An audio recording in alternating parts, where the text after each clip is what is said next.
এক সোনার দোকানে অগ্নিকাণ্ডের ঘটনায় মঙ্গলবার চাঞ্চল্য ছড়ালো মালদা শহরের বিএস রোড এলাকায়। এদিন সকালে একটি বহুতলের নিচে থাকা ওই সোনার দোকান থেকে ধোঁয়া বেরোতে দেখেন স্থানীয়রা। খবর জানাজানি হতে এলাকা জুড়ে শোরগোল পড়ে যায়। খবর পেয়ে ঘটনাস্থলে পৌঁছায় দমকলের একটি ইঞ্জিন। তবে আগুন ছড়িয়ে পড়ার আগে নিয়ন্ত্রণে আনে দমকল। শর্ট সার্কিট থেকে অগ্নিকাণ্ড বলে অনুমান দমকলের। তবে কতটা পরিমাণ ক্ষয়ক্ষতি হয়েছে তা খতিয়ে দেখা হচ্ছে। মাথাভাঙা যাওয়ার আগে বাগডোগরা বিমানবন্দরে একাধিক বিষয়ে কটাক্ষ করলেন রাজ্যের বিরোধী দলনেতা শুভেন্দু অধিকারী। মমতা বন্দ্যোপাধ্যায়ের কড়া সমালোচনা করেন তিনি। রক্ত সংকট মেটাতে শিবিরের আয়োজন করল কালিয়াগঞ্জ ব্লকের অনন্তপুর গ্রাম পঞ্চায়েত কর্তৃপক্ষ। মঙ্গলবার পঞ্চায়েত সভাগৃহে রক্তদান শিবিরে উপস্থিত ছিলেন গ্রাম পঞ্চায়েতের প্রধান ববিতা সরকার, জেলা পরিষদের পূর্ত কর্মাধ্যক্ষ নিতাই বৈশ্য, জেলা পরিষদের সদস্য রামদেব সাহানির, এলাকার বিশিষ্ট শিক্ষক উত্তম সরকার সহ অন্যান্য পঞ্চায়েত সদস্যরা। এদিন বেশ কিছু রক্তদাতা রক্তদান করেন। তাদের হাতে একটি করে মেহগিনি গাছের চারা তুলে দেওয়া হয় পঞ্চায়েতের তরফ থেকে। আরজি করে নারকীয় ঘটনার পর কেটে গিয়েছে এক মাস। বিচারের দাবিতে জোরদার আন্দোলন চলছে রাজ্যের বিভিন্ন প্রান্তে। সুপ্রিম কোর্টের সোমবার দ্বিতীয়বার শুনানি সম্পন্ন হয়েছে। তারপরেও সিবিআইয়ের তদন্ত নিয়ে ক্ষুব্ধ আন্দোলনকারীরা। এই প্রেক্ষাপটে সারা রাজ্যের পাশাপাশি কালিয়াগঞ্জ শহরেও রাত 9টা থেকে 9 মিনিটের জন্য মোমবাতি জ্বালিয়ে প্রতিবাদ কর্মসূচি পালন করলো আন্দোলনকারীরা। বিবেকানন্দ মোড়ে প্রচুর মানুষ সামিল হন। দোষীদের দ্রুত গ্রেপ্তার করে দৃষ্টান্তমূলক শাস্তির দাবি তুলেছেন তারা। আরজিকর হাসপাতালে মহিলা ডাক্তারের খুনের ঘটনায় দোষীদের চিহ্নিত করে কঠোর শাস্তির দাবিতে রাত দখল কর্মসূচি অনুষ্ঠিত হলো ইটাহারে। সোমবার রাতে ইটাহারে নাগরিক মঞ্চ চৌরাস্তা মোড় এলাকায় অবস্থান প্রতিবাদ করে। বিদ্যুতের কাজ করতে গিয়ে শখের প্রাণ হারালেন এক বিদ্যুৎ কর্মী। মঙ্গলবার সকালে ঘটনাটি ঘটেছে রায়তী থানার লক্ষণিয়া গ্রামে। মৃত যুবকের নাম অমিত উপাধ্যায়, বাড়ি ওই এলাকাতেই। মৃতের কাকা বৈদ্যনাথ উপাধ্যায় জানিয়েছেন, কাজ করার সময় 11,000 ভোল্টের তার থেকে শক খেয়ে মারা যান তিনি। পরে দেহের ময়না তদন্ত করা হয় রায়গঞ্জ গভর্নমেন্ট মেডিকেল কলেজ ও হাসপাতালে। বিষয়টি খতিয়ে দেখছে পুলিশ। সাপের কামড়ে মৃত্যু হলো এক যুবকের। সোমবার রাতে ঘটনাটি ঘটেছে করণদিঘি থানার সরগাঁও আদিবাসী পাড়ায়। মঙ্গলবার ভোরে রোগীকে করণদিঘি গ্রামীণ হাসপাতালে নিয়ে আসেন তার পরিবারের লোকেরা। কর্তব্যরত চিকিৎসক তাকে মৃত বলে ঘোষণা করেন। দেহটি ময়না তদন্তের জন্য রায়গঞ্জ মেডিকেল কলেজ ও হাসপাতালে পাঠানো হয়েছে। মঙ্গলবার খুঁটি পুজোর মধ্যে দিয়ে পুজোর সূচনা করল মালদার হরিশ্চন্দ্রপুরের ডেলি মার্কেট মহিলা সর্বজনীন দুর্গাপুজো কমিটি। এবারে তাদের পুজো 17তম বর্ষ। মঙ্গলবার চিরাচরিত নিয়ম মেনে খুঁটি পুজোর আয়োজন করা হয়। পুজোর থিম সহজ পাঠ। মহিলা তথা সমাজ জুড়ে যে অবিচারের ঘটনা ঘটে চলেছে তা বন্ধের বার্তা দিতে এই থিম বেছে নেওয়া হয়েছে। পুজো মণ্ডপ, প্রতিমা নির্মাণ এবং আলোকসজ্জার দায়িত্বে রয়েছেন স্থানীয় শিল্পীরা।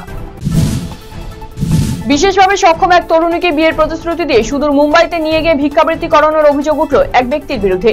এই ঘটনায় রীতিমতো চাঞ্চল্য ছড়িয়ে পড়েছে রায়গঞ্জ ব্লকের ভাতুন গ্রাম পঞ্চায়েতের ডাঙ্গি গোপালপুর এলাকায়। পুলিশ প্রশাসনের পক্ষ থেকে জানানো হয়েছে, ঘটনা তদন্ত শুরু হয়েছে। 8 দিনের সিবিআই হেফাজত শেষে মঙ্গলবার সন্দীপ ঘোষ সহ আরজিকর দুর্নীতি মামলায় ধৃত 4 জনকে আলিপুরের সিবিআই এর বিশেষ আদালতে তোলা হয়। এদিন আদালতে কড়া নিরাপত্তা বেষ্টনীতে সন্দীপ ঘোষ সহ ধৃতদের আদালতে তোলা হলো। নতুন করে ধৃতদের সিবিআই এর হেফাজতে চাইল না সিবিআই। ফলে ধৃত 4 জনের 23 সেপ্টেম্বর পর্যন্ত জেল হেফাজতের নির্দেশ দেন বিচারক। শ্মশানে জমির রেকর্ড আটকে রাখার অভিযোগ ঘিরে উত্তেজনা। রায়গঞ্জ ব্লক ভূমি ও ভূমি সংস্কার আধিকারিককে ঘেরাও করে বিক্ষোভ দেখালেন 5টি গ্রামের মানুষ। আন্দোলনকারী মুকুল বর্মন জানান, এই শ্মশানের 27 শতক জায়গাটি ছিল মনোজ সরকারের রায়। তিনি শ্মশানের জন্য জমিটি দান করেছেন। সেই জমির দলিল বেরিয়ে গিয়েছে, কিন্তু রেকর্ড আটকে রাখা হয়েছে। এর পেছনে ঠিক কি কারণ রয়েছে তা নিয়ে প্রশ্ন তোলেন মুকুল বাবু, যদিও বিএলএল আরোর পক্ষ থেকে এ বিষয়ে কোনো প্রতিক্রিয়া মেলেনি। Hemtabad primary teachers employees cooperative credit society লিমিটেডের পরিচালক মণ্ডলীর নির্বাচন প্রক্রিয়ায় বিনা প্রতিদ্বন্দ্বিতায় জয়ী হল তৃণমূল কংগ্রেস। সোমবার থেকে শুরু হয়েছিল মনোনয়ন দাখিল প্রক্রিয়া। মঙ্গলবার ছিল মনোনয়নের শেষ দিন। এই সোসাইটির পরিচালক সমিতির মোট আসন 9টি আসনেই প্রার্থী দিয়েছিল তৃণমূল কংগ্রেস। যদিও মঙ্গলবার মনোনয়নের শেষ দিনেও বিরোধী কোনো প্রার্থী মনোনয়ন দাখিল না করায় কার্যত বিনা প্রতিদ্বন্দ্বিতায় জয়ী হল ঘাসফুল শিবির। কোচবিহারের রাখালমারি থেকে উদ্ধার হলো প্রায় 200 কেজি গাঁজা সহ নগদ 2,83,600 টাকা। ধৃত এক সাহেবগঞ্জ থানায় জানালেন মহকুমা পুলিশ আধিকারিক। মঙ্গলবার দুপুরে সাহেবগঞ্জ থানায় সাংবাদিক বৈঠক করেন দিনহাটা মহকুমা পুলিশ আধিকারিক ধীমান মিত্র।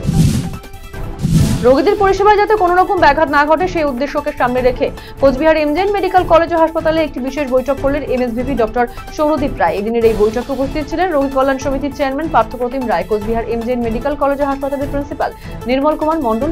এদিন এমএসভিপি জানান, রোগীদের পরিষেবা যাতে কোনো রকম ব্যাঘাত না ঘটে সেই উদ্দেশ্যেই এই বৈঠক। জুনিয়র ডাক্তারদের কাজে যোগ দেওয়ার জন্য মঙ্গলবার বিকেল 5টা পর্যন্ত সময়সীমা বেঁধে দিয়েছে দেশের শীর্ষ আদালত। কিন্তু এবার পাল্টা রাজ্যকে চাপে ফেলতে 5 দফা দাবিতে স্বাস্থ্য ভবন অভিযানে নামলো জুনিয়র ডাক্তাররা। দাবি পূরণ না হওয়া পর্যন্ত কর্মবিরতি চালিয়ে যাওয়ার সিদ্ধান্ত ঘোষণা করেছেন জুনিয়র ডাক্তাররা। প্রতীকী মগজাস্ত্র এবং ঝাঁটা হাতে স্বাস্থ্য ভবন সাফাই অভিযানে ডাক দেন জুনিয়র ডাক্তাররা। মদ্যপ অবস্থায় বাইক নিয়ে এক মহিলাকে সজোরে ধাক্কা, পালাতে গিয়ে খুঁটিতে ধাক্কা, ঘটনাস্থলেই মৃত্যু হলো যুবকের। ঘটনার খবর পেয়ে পৌঁছয় বাগডোগরা থানার পুলিশ। মৃতদেহটি উদ্ধার করে ময়নাতদন্তের জন্য উত্তরবঙ্গ মেডিকেল কলেজ ও হাসপাতালে পাঠিয়েছে। মৃত যুবকের নাম সঞ্জীব ওরাও। সে বাগডোগরা পুঁটিমারি এলাকার বাসিন্দা বলে জানান স্থানীয়রা। রায়গঞ্জের বিধায়ক কৃষ্ণ কল্যাণীর তৎপরতায় শহরের নিকাশি ব্যবস্থাকে ঢেলে সাজানোর উদ্যোগ নিল পৌরসভা। তারই অঙ্গ হিসেবে মঙ্গলবার বন্দর শ্মশান সংলগ্ন এলাকা পরিদর্শন করা হয়। উপস্থিত ছিলেন মহকুমা শাসক কিংসুক মাইতি, বিধায়ক কৃষ্ণ কল্যাণী, পৌর প্রশাসক সন্দীপ বিশ্বাস, উপপৌর প্রশাসক অরিন্দম সরকার, প্রশাসক মণ্ডলীর সদস্য সাধন বর্মন, আইসি সহ অনেকেই। ওই এলাকায় জবরদখলকারীদের চিহ্নিতকরণ করা হয়। জবরদখলকারীদের সেখান থেকে সরানোর বন্দোবস্ত করা হবে বলে পৌরসভা সূত্রের খবর। এক গৃহবধূর ঝুলন্ত দেহ উদ্ধারের ঘটনায় চাঞ্চল্য মালদার কালিয়াচকের উমাকান্ত টোলা এলাকায়। বিয়ের পর থেকেই তাকে নানা কারণে মারধর করত তার স্বামী। সোমবারও তাকে মারধর করা হয়। এরপরে প্রতিবেশীদের কাছ থেকে তার ঝুলন্ত দেহ উদ্ধারের বিষয়ে জানতে পারেন পরিবারের লোকেরা। খবর পেয়ে মালদা মেডিকেলে এসে দেখেন ওই গৃহবধূকে ভর্তি করেছে তার স্বামী, কিন্তু তারপর থেকে আর কোনো খোঁজ মিলছে না তার। ঘটনায় জামাইয়ের বিরুদ্ধে মেয়েকে খুনের অভিযোগ এনে কালিয়াচক থানায় অভিযোগ দায়ের করেছে মৃতার পরিবার। হাসপাতালে ইসিজি করাতে গিয়ে শ্লীলতাহানির শিকার এক আশাকর্মী। ঘটনায় উত্তেজনা দক্ষিণ দিনাজপুর জেলার কুশমুন্ডি গ্রামীণ হাসপাতাল চত্বরে। শুধু তাই নয়, হাসপাতালের ইসিজি বিভাগ বহিরাগতরা অপারেট করছে বলে অভিযোগ করেন ওই আশাকর্মী। ঘটনায় কুশমুন্ডি থানায় লিখিত অভিযোগ জানিয়েছেন তিনি। পাশাপাশি ঘটনার প্রতিবাদ জানিয়ে মঙ্গলবার কুশমুন্ডি গ্রামীণ হাসপাতাল চত্বরে বিক্ষোভ প্রদর্শন করেন আশাকর্মীরা। এদিকে এই ঘটনা নিয়ে পুলিশ প্রশাসনের দ্বারস্থ হওয়ার কথা জানিয়েছেন কুশমুন্ডি ব্লকের বিএমওইচ।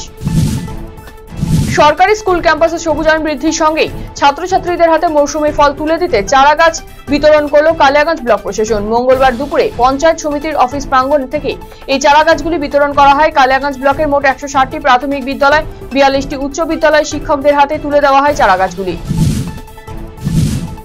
সাড়ম্বরে পালিত হলো গণেশ চতুর্থী। গাজলের ফতেপুর হইচই মোড়ে রাজবংশী সংঘের উদ্যোগে সাড়ম্বরে গণেশ পুজোর আয়োজন করা হয়। এই উপলক্ষে মনোজ্ঞ সাংস্কৃতিক অনুষ্ঠান এবং ভাওয়াইয়া গানের আয়োজন করা হয়।